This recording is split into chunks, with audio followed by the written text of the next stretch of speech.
Have you ever walked into a place so perfectly kept, so pristine, that it almost felt empty?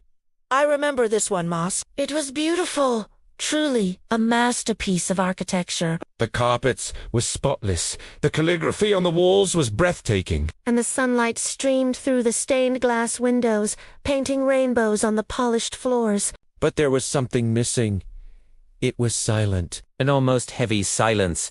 The kind that makes you feel like you shouldn't even breathe too loudly. One afternoon, a young boy, maybe 7 or 8 years old, tugged on the imam's sleeve. He looked around with wide, curious eyes and asked, in a voice that was barely a whisper, "Why is it so quiet here?" His innocent question seemed to hang in the air, echoing in the vast, silent space. The imam, a kind man with a gentle smile, knelt down to the boy's level. He didn't shush him or tell him to be quiet. Instead, he looked around the magnificent hall with a touch of sadness in his eyes. He said, "It's quiet, my son, because people have started to forget." They see these beautiful walls, these clean carpets, and they think this is the mosque. They've forgotten that the real mosque isn't made of stone and glass. It's a place for hearts to connect, for souls to meet. It's meant to be a home. The boy seemed to ponder this for a moment. The imam continued, "A home isn't silent, is it? A home is filled with the sounds of life. The greetings, the chatter, the footsteps of family coming and going. That's what a mosque should be. A community hub, a second home for everyone." The boy's question and the imam's thoughtful answer must have sparked something, because the very next day something changed.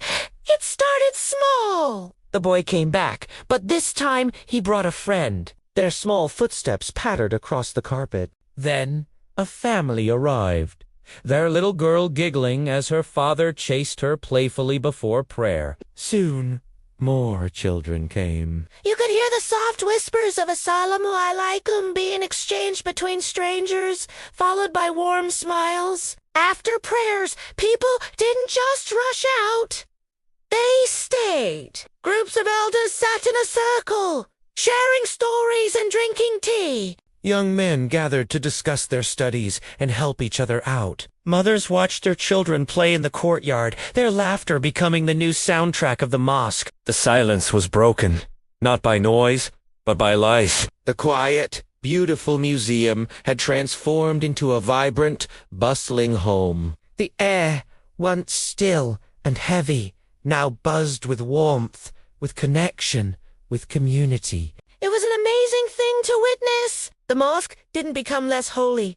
In fact, it felt more sacred than ever. It was filled with the spirit of togetherness, the very essence of what a community should be. The imam would often stand by the entrance, that same gentle smile on his face, watching the beautiful, lively chaos unfold. He saw people sharing food, helping the elderly, teaching the young. The mosque was no longer just a place for ritual prayer. It had become the beating heart of the neighborhood. This experience taught me a profound lesson. A mosque, or any place of worship for that matter, isn't defined by its architecture or its cleanliness. Those things are wonderful, but they are just the container. The true beauty, the real spirit, comes from the people within it. It's the conversations, the shared meals, the helping hands, the children's laughter, and the sense of belonging. A building is just a building. It's the community that breathes life into its walls and makes it a sanctuary, a home. So next time you're in your local mosque or community center, look around. Is it just a building, or is it a home?